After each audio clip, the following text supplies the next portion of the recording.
Assalamualaikum warahmatullahi wabarakatuh. Selamat berjumpa kembali dengan Kang Guru Kreasi Channel. Saudara-saudara para subscriber, follower, supporter Kang Guru Kreasi. Saat ini saya alhamdulillah atas izin Allah berada di perkebunan duren ya ini. Saya insya Allah pada kesempatan ini akan langsung mewawancarai penggarap ya dari proyek yang insya Allah ini kedepannya proyek yang bertujuan dan bercita-cita besar untuk menjadi semacam perkampungan duren atau wisata duren. Tentunya saya perlu menggali informasi yang lebih lengkap dan akurat serta objektif ya dari beliau, yaitu Bapak Dede ya, yang sebelum prolog ini sampai ya tentunya saya sudah lebih dahulu berkenalan dengan beliau. Mari kita hampiri beliau dan bagaimana, dengarkan, simak, saksikan video kali ini wawancara eksklusif dengan Bapak Dede. Nah ini lokasinya seperti ini ya. Ini, nah, ini ada bosnya nih menggarap. Kita tanya, kita hampiri.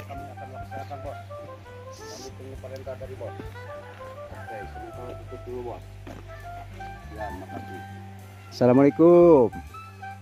Waalaikumsalam warahmatullahi. Selamat sore Pak Dede. Sore juga. Perkenankan saya untuk bisa mewawancarai Bapak, barangkali ya sekitar ini Pak pohon-pohon duren yang Bapak tanam. Bapak sibuk sekali dari tadi tentang penggarapan pohon duren ini ya. Ada wawancara sedikit untuk dimanfaatkan untuk para subscriber saya Pak. Boleh. Silakan duduk Pak Gus. Mangga, terima kasih Pak. Dalam kesempatan ini izinkan saya untuk menyampaikan beberapa pertanyaan. Mudah-mudahan pertanyaan ini sebagai edukasi kepada masyarakat bahwa selama ini masyarakat mungkin ingin mengenal perkembangan dan kegiatan di daerah ini, namanya daerah Cilodong, tentang sekitar penanaman pohon durian ya, duren atau durian gitu ya. Kebetulan Bapak kan dari tadi aktivitasnya memantau terus kelihatannya, dan saya menyampaikan bahwa Bapak sebagai penggarapnya ya.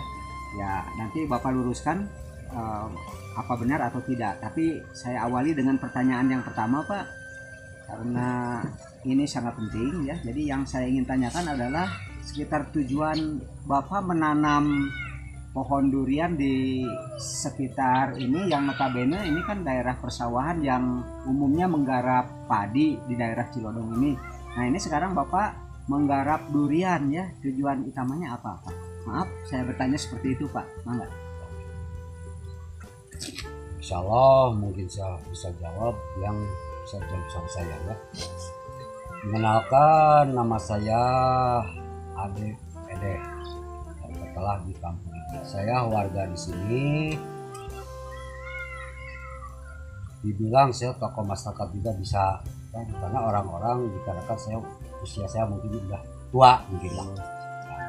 Kebetulan gini ya, masalah bidang penggarap duren ini sama nanas bukan saya.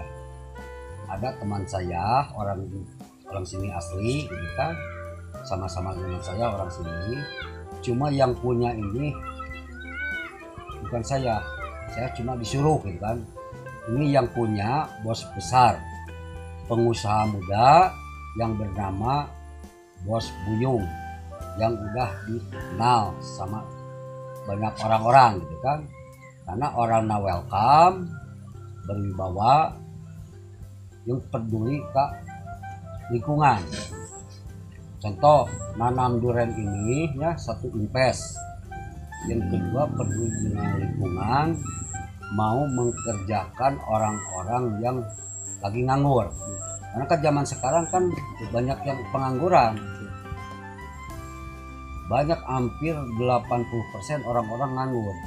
Jangankan orang kampung, orang kota pun banyak yang nganggur. Ya beliau itu peduli gitu kan, biar ada kegiatan lah. Kata kayak Sunda nama cenah ngabedug gitu kan, daripada tidak ada pesan kegiatan.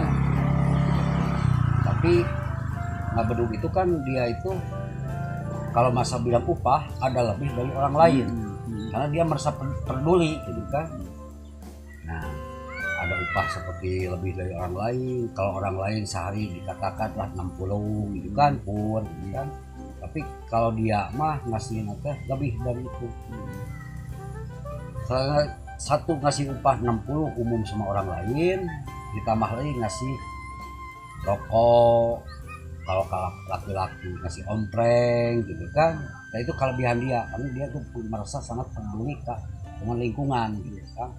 Makanya alhamdulillah dia itu ku yang maha kuasa teh bertambah rezeki, dikasih kesehatan gitu kan.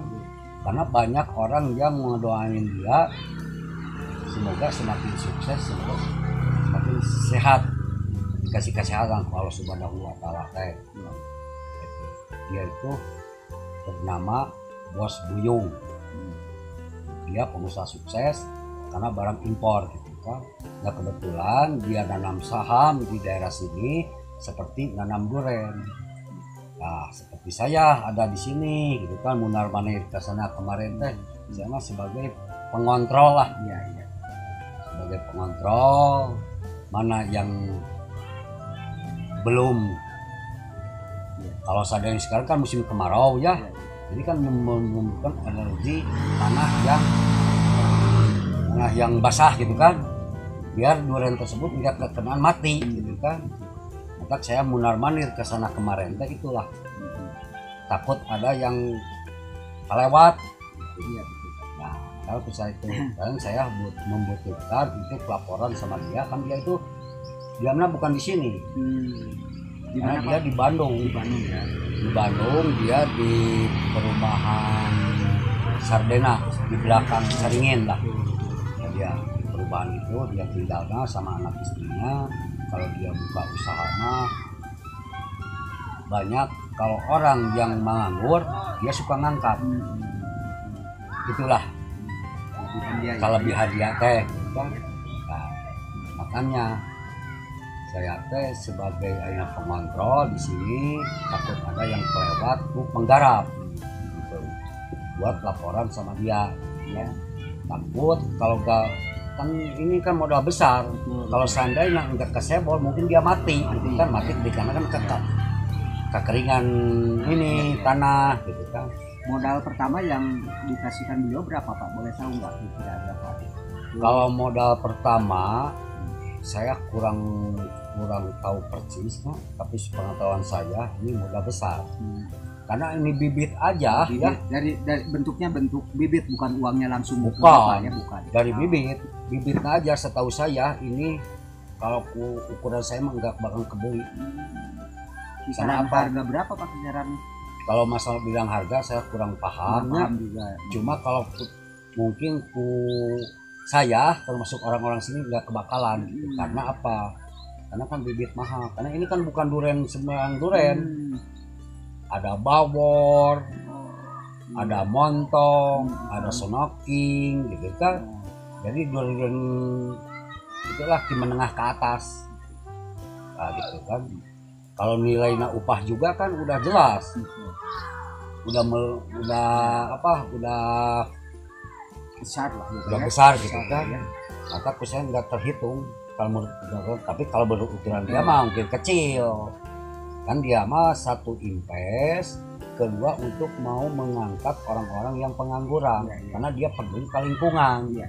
Berapa orang Pak kira-kira yang terlibat sebagai tenaga kerjanya langsung gitu? Ya kadang-kadang per hari 5 orang, ada 10 orang gitu kan. Apalagi dari mentah. Kalau dari mentah ya dari mulai nyacat, mencup, ngalobang gitu kan, sampai nggak cukup orang 5 orang 10 orang. Kalau sekarang mah kalau yang tetap mah mungkin adalah 3 orang. Tetapnya 3 orang.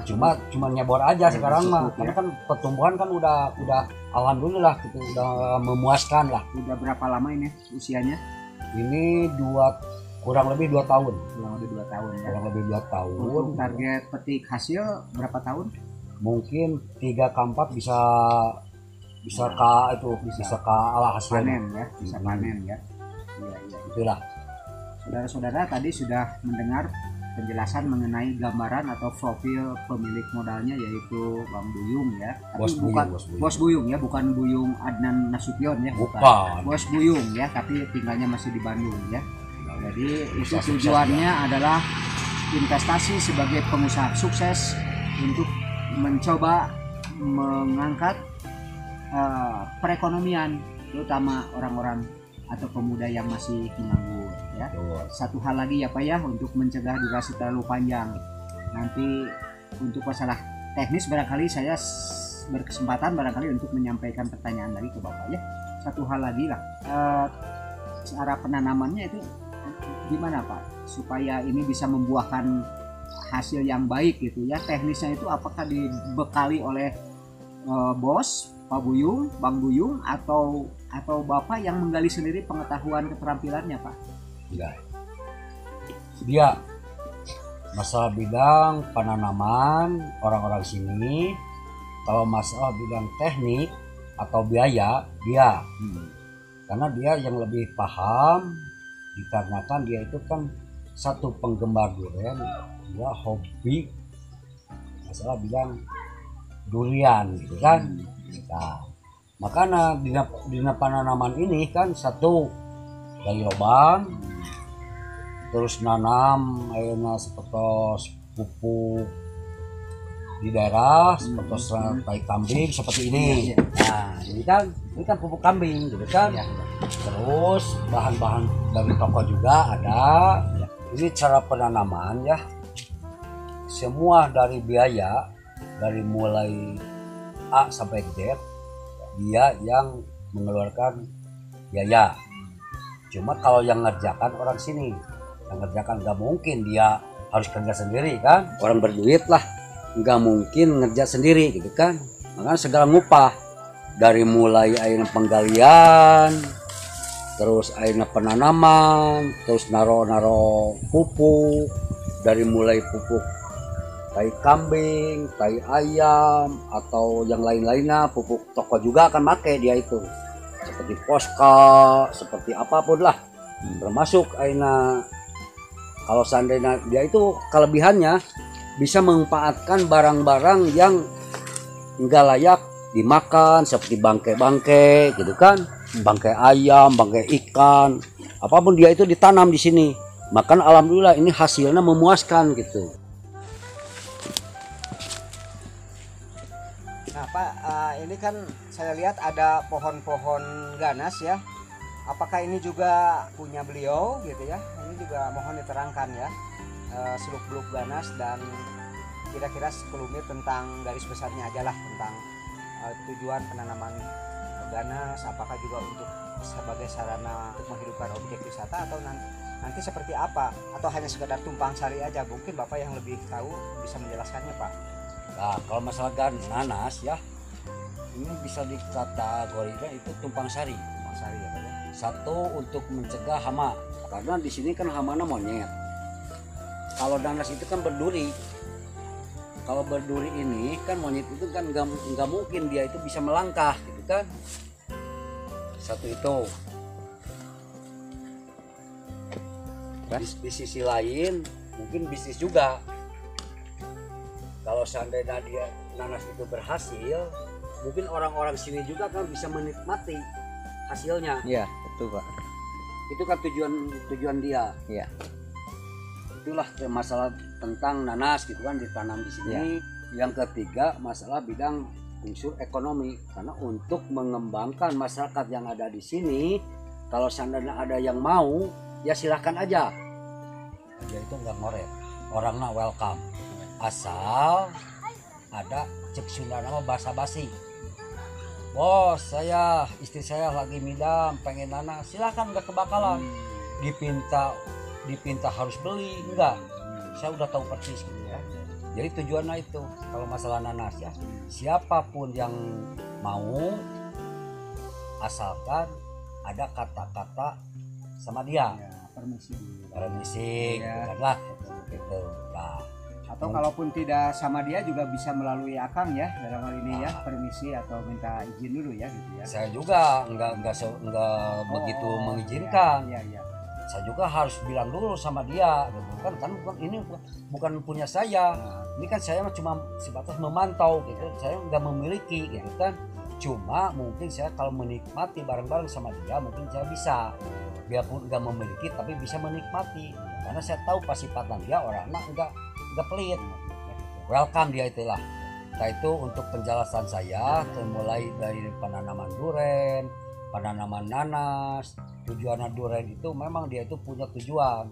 Tujuannya itu mau dibikin wisata duren. Karena kan di sini udah ada wisata Karanggantungan, di sebelah situ ada wisata airnya waterboom. Dia itu mau punya tujuan ini mau dibikin wisata duren. Nah, untuk penerangan untuk sementara menurut saya ada ditutup.